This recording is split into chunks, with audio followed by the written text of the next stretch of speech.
Have you ever hidden who you really are just to see how someone would treat you? Have you ever wondered if the person you love would still love you if they knew the whole truth about your life? Well, let me tell you about the night that changed everything for me. The night I walked into my boyfriend's childhood home pretending to be someone I wasn't, and discovered truths that would shake the very foundation of our relationship. This isn't just a story about money or social class. This is a story about authenticity, about the masks we wear, and about what happens when those masks finally come off. I'm sharing this with you today because I believe that somewhere out there, someone needs to hear this. Someone is struggling with the same questions I struggled with, and maybe, just maybe, my experience can help you navigate your own complicated situation.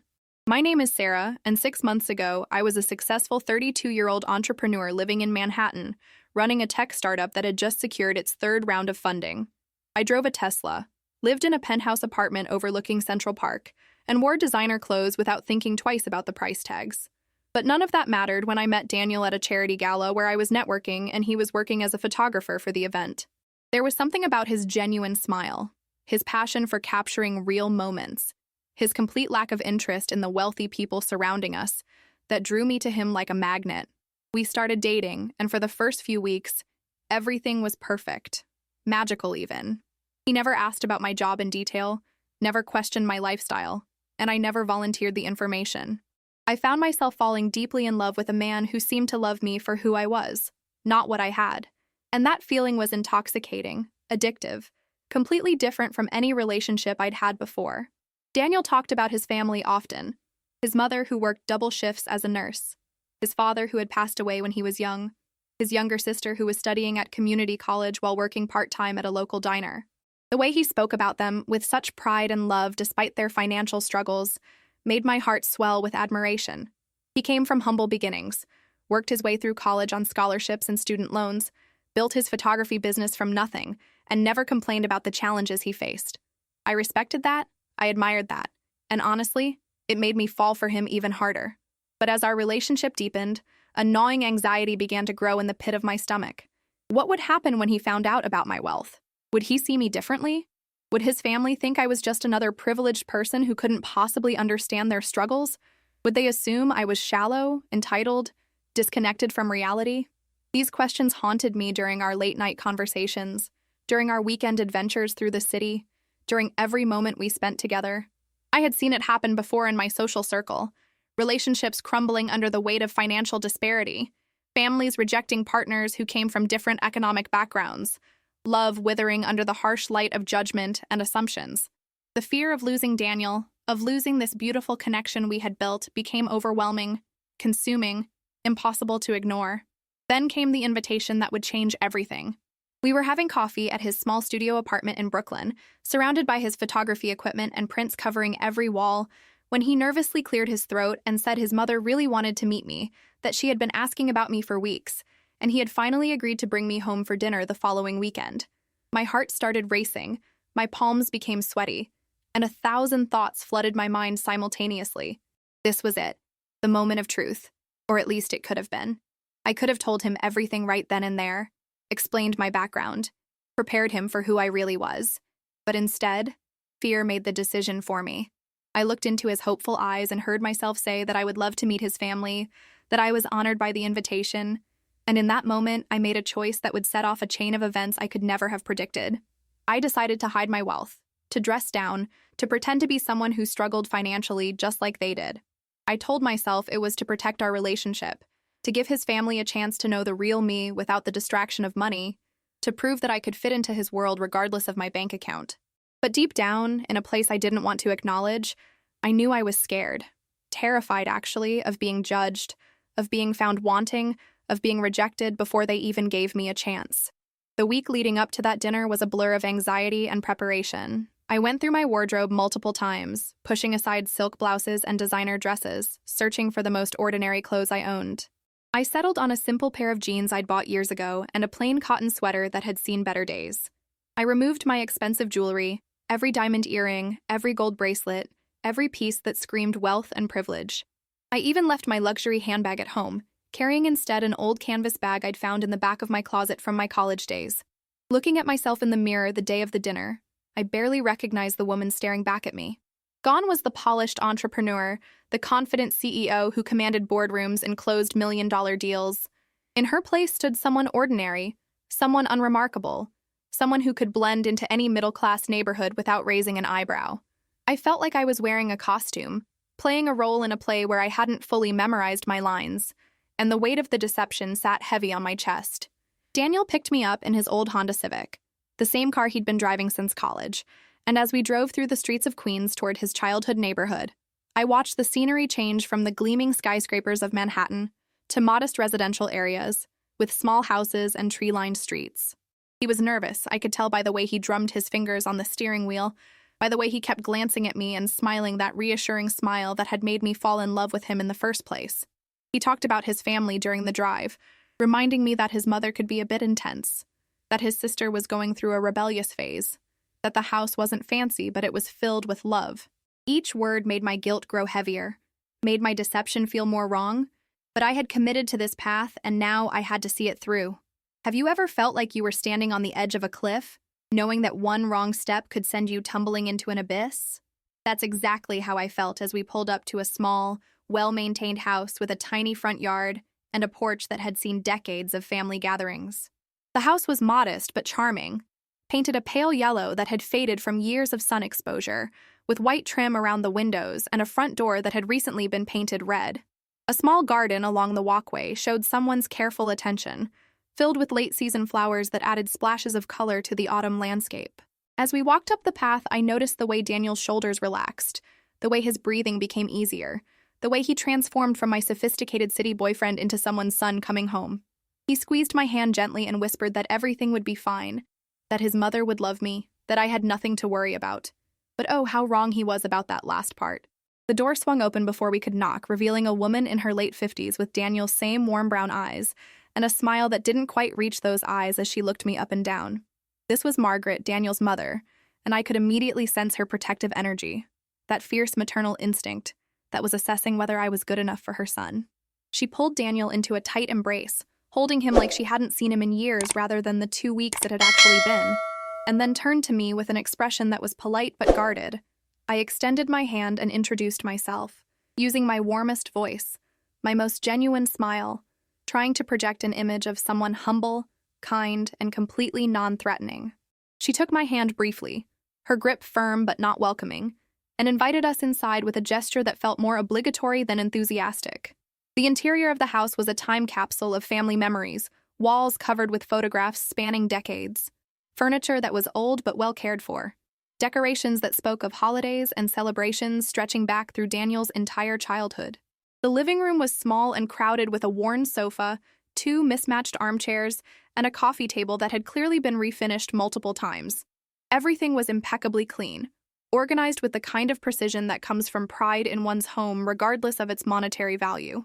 I could smell something delicious cooking, a mix of garlic and herbs that made my stomach rumble despite my nervousness.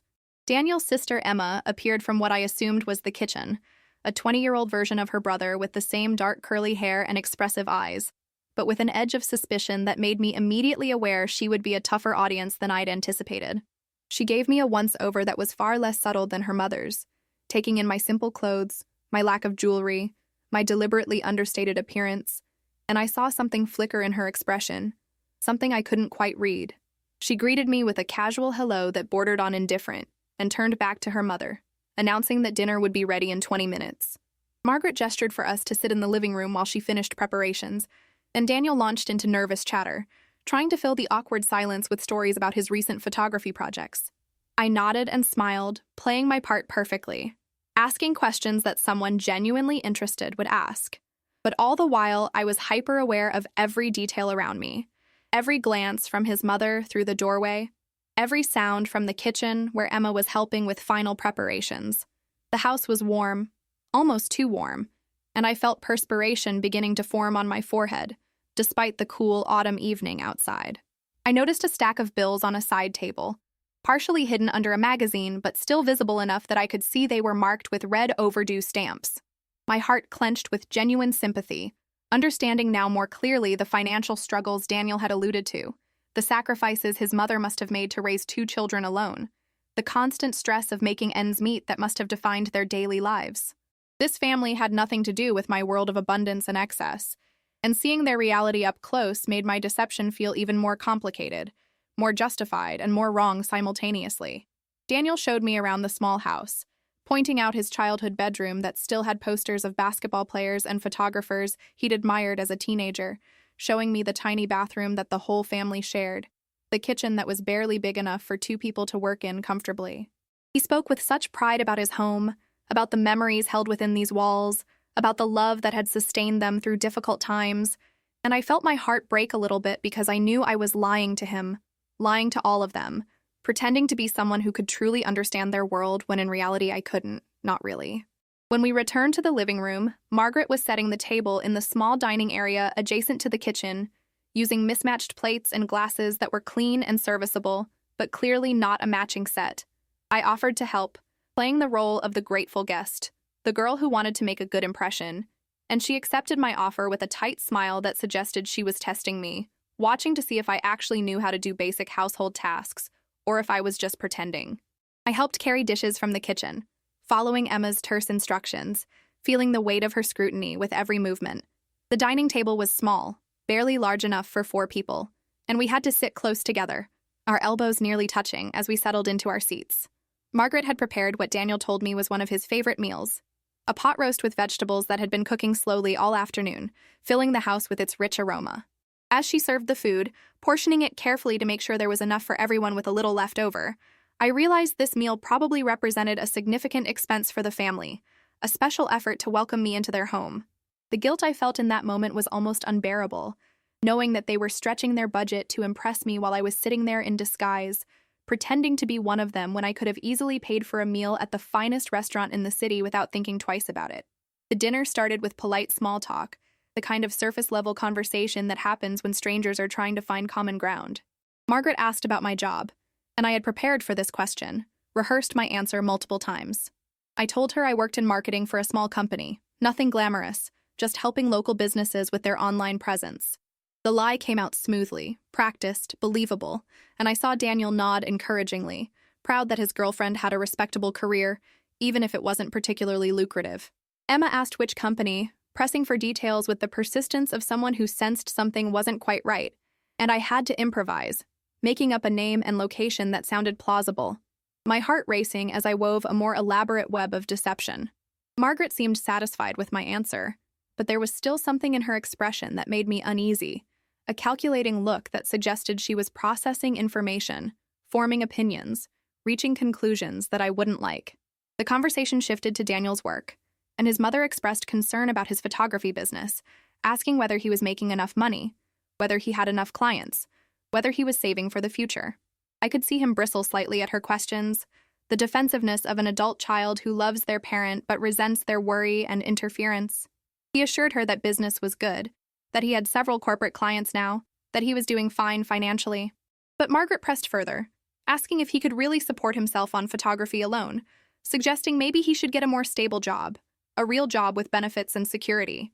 The tension at the table increased noticeably, and I found myself jumping in to defend Daniel, praising his talent, mentioning how passionate he was about his art, trying to smooth over the uncomfortable moment.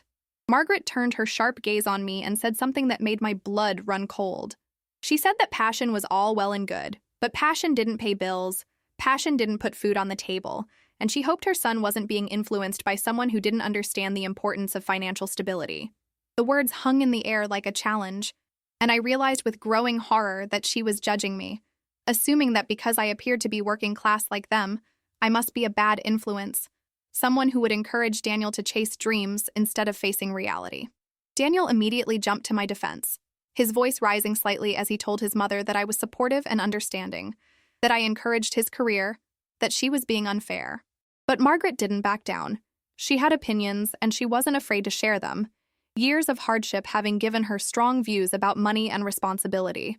She began sharing stories of their struggles, of nights when she couldn't sleep worrying about how to pay rent, of choosing between buying groceries and paying utilities, of watching her children go without things other kids had simply because they couldn't afford them.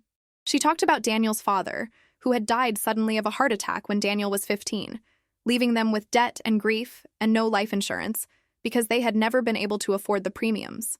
Every word was a knife to my heart, making me understand the depths of what this family had endured, making my own privileged life seem even more distant and incomprehensible.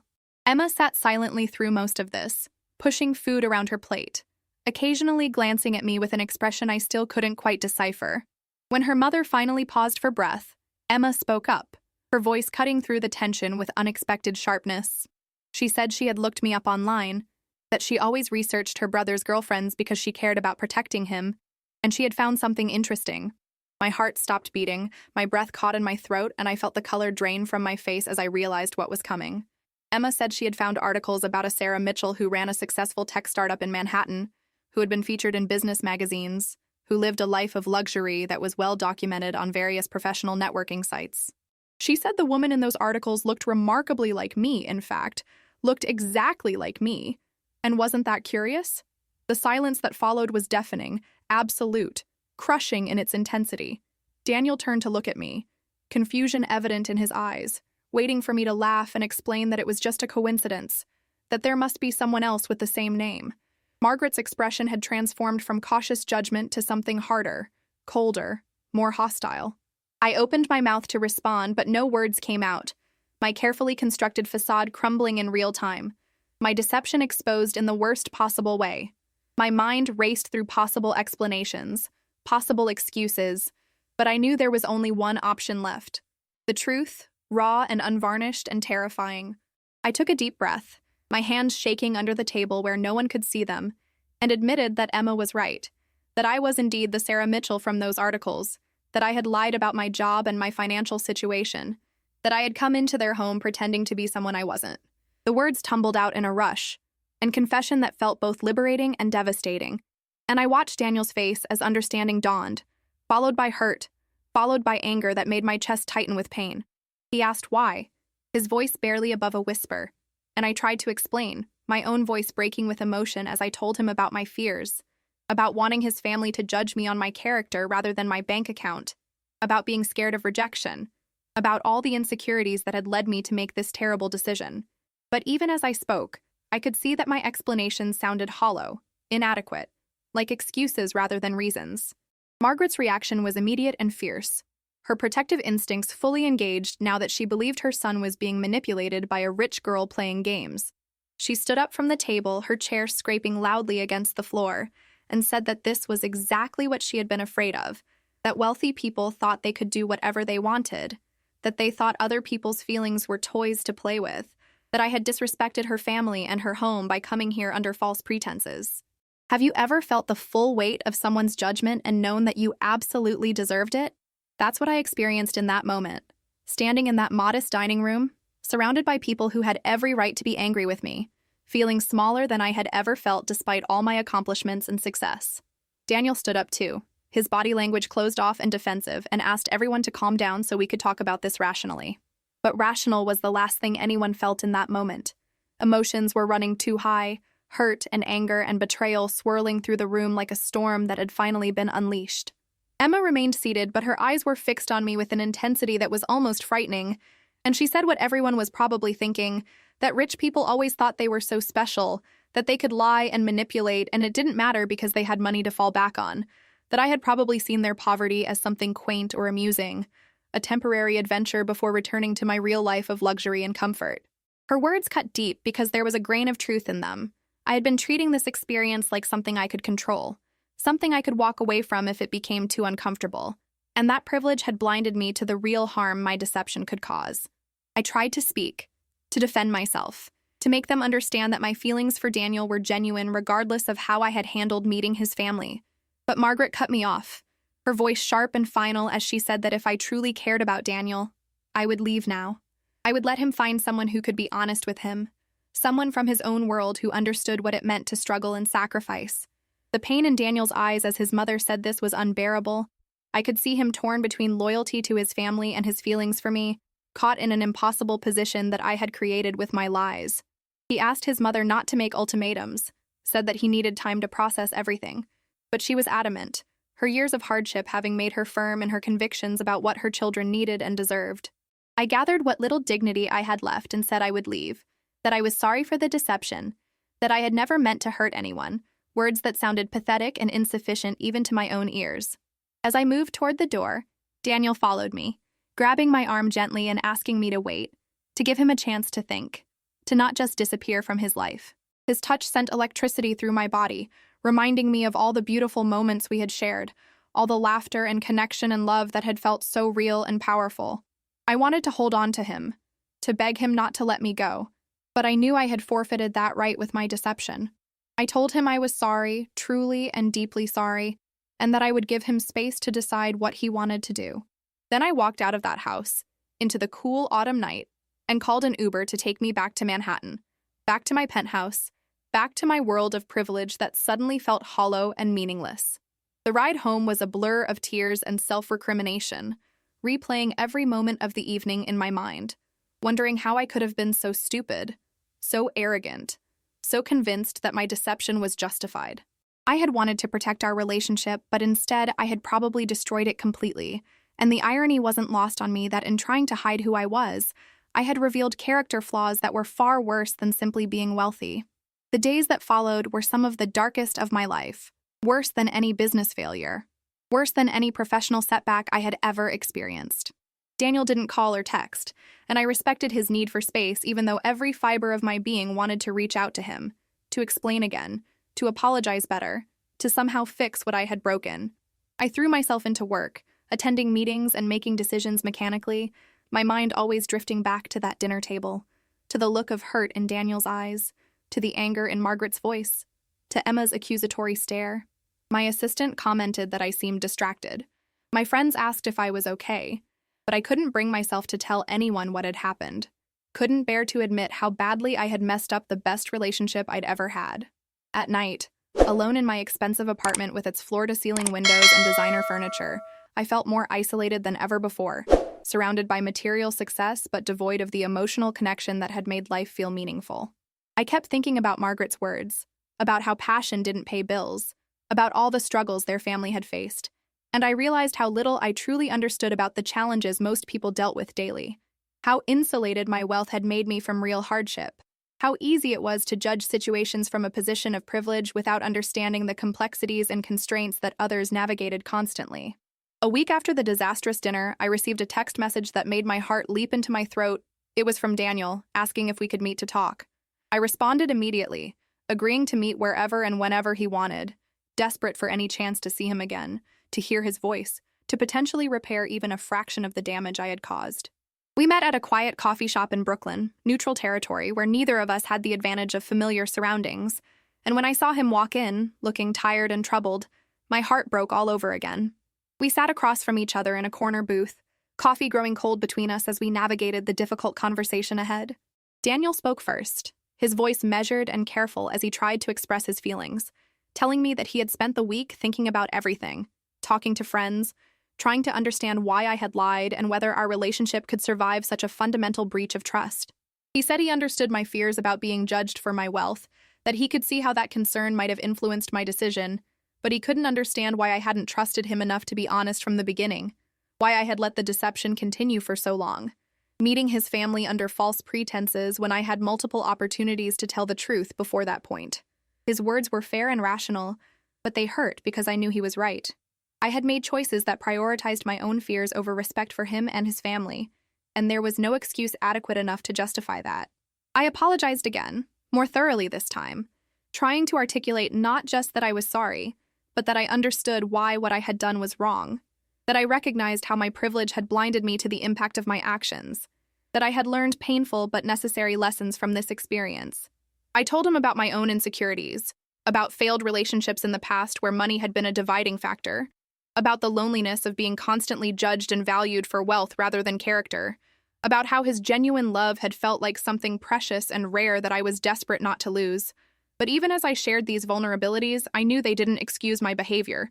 They only explained it, and explanation wasn't the same as justification. Daniel listened quietly, occasionally sipping his coffee, his expression unreadable as he processed my words. Then he told me something that completely changed my understanding of the situation, something his mother had shared with him after I left that night, a secret that had been weighing on their family for months. Margaret had been diagnosed with a serious health condition that required expensive treatment that their insurance only partially covered, leaving them with mounting medical bills that were threatening to drown them financially.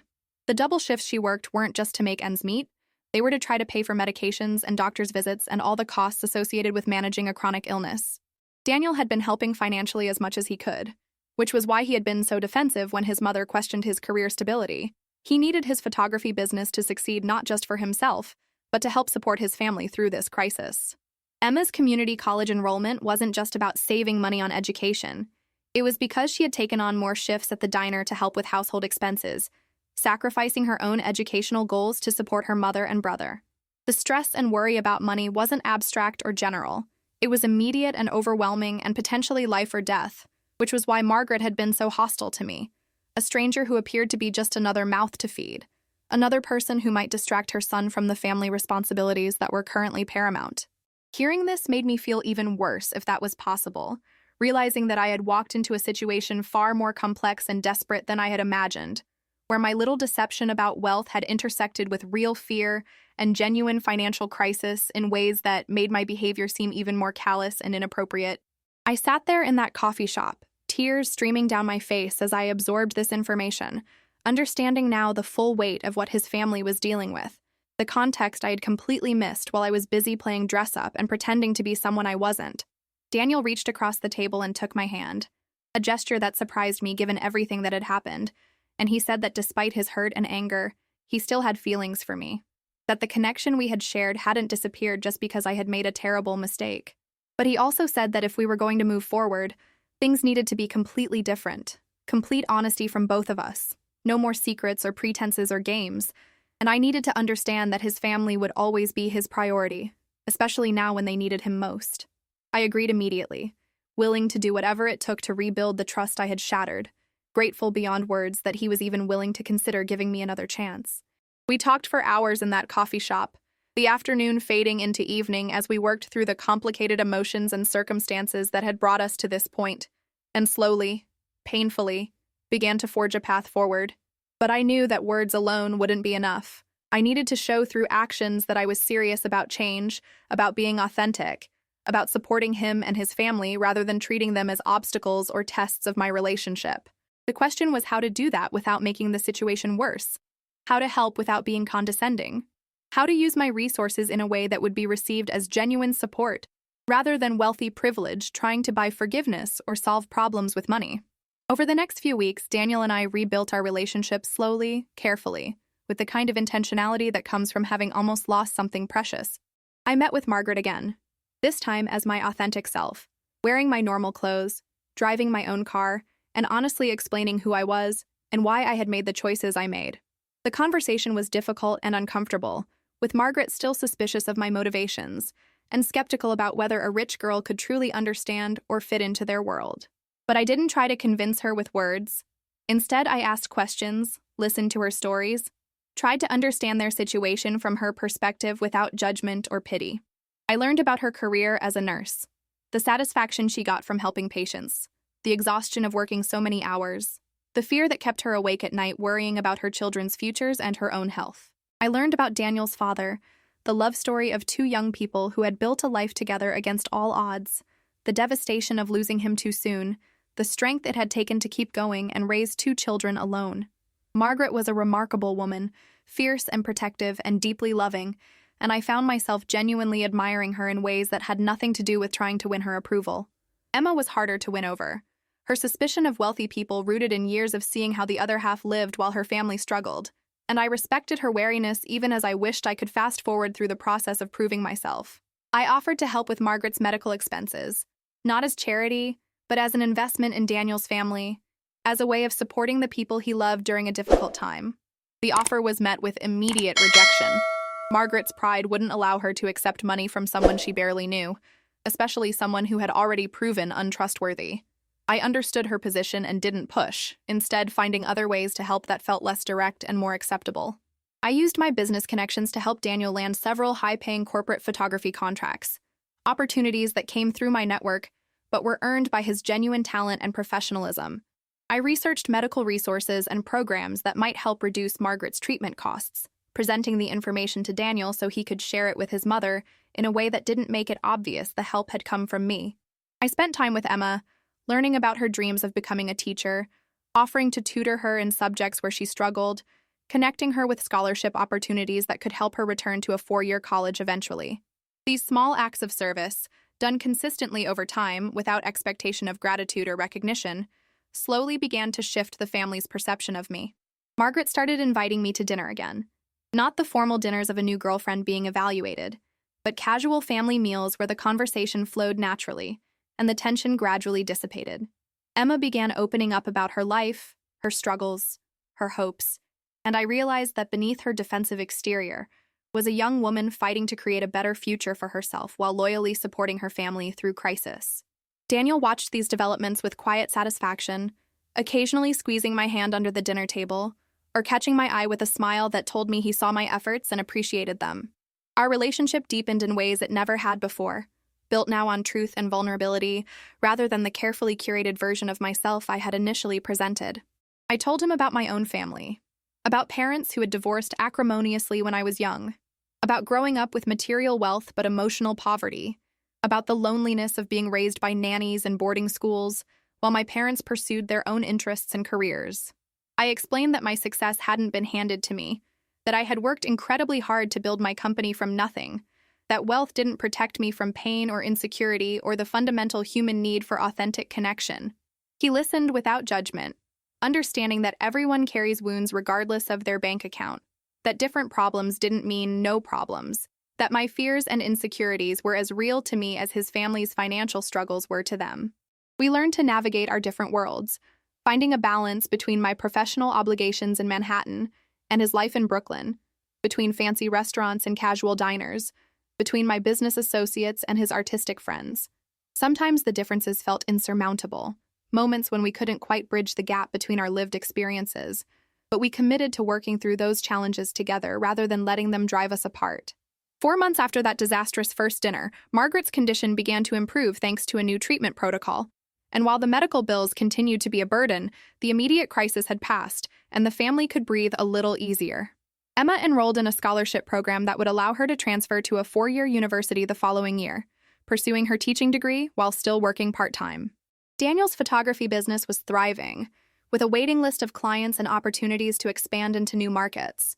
And I learned to be present in ways I never had before, to value relationships over acquisitions, to see wealth as a tool rather than an identity, to understand that love required vulnerability and honesty even when those things were terrifying.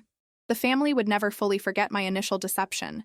There would always be a small thread of wariness in our interactions, a memory of the day I came to dinner pretending to be someone I wasn't. But slowly we built something new together, a relationship based on mutual respect and genuine affection despite our different backgrounds. Looking back now, I can see how much I've changed since that autumn evening when I walked into a modest house in Queens wearing borrowed clothes and a fake identity, trying to hide the truth about who I was because I was afraid of being rejected. I learned that authenticity isn't always comfortable or easy, that being vulnerable means risking rejection and hurt, but that real connection can only happen when we show up as our true selves, flaws and all.